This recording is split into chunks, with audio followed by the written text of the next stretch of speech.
আমি দেখাই, আমি কিছুক্ষণ ধরে রাখি ওয়াটটা, তাহলে আপনাদেরকে একটা একটা ধাপে ধাপে দেখাইতে পারবো এবং আমি বুঝাই বলতে পারবো যে এটাতে এত খাচ্ছে, এটাতে এত খাচ্ছে, এটাতে এত খাচ্ছে, ওইটাই।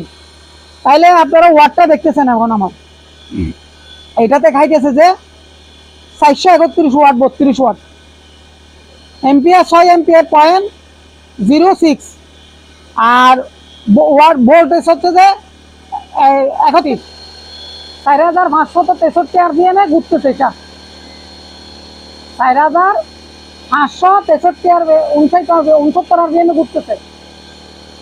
তো আপনাদের যদি ভালো লাগে আপনারা লাইক কমেন্ট শেয়ার করবেন, আর যদি কারো কিছু জানার থাকে কমেন্টের মধ্যে আমাকে জানাবেন। তো আপনাদেরকে একটা দেখাইলাম, দেখতেছেন অলরেডি একটা ভিডিওতে দেখাই ফেলছি আরপিএমটা কত। এখন আমি 1200 থেকে খুলে ফেলবো লাইনটা, খোলার পরে আমি যাবো যে সরি 1000, এটা 1000 ওয়াটি, টাটাই মোটর 1000 ওয়াটি ওটা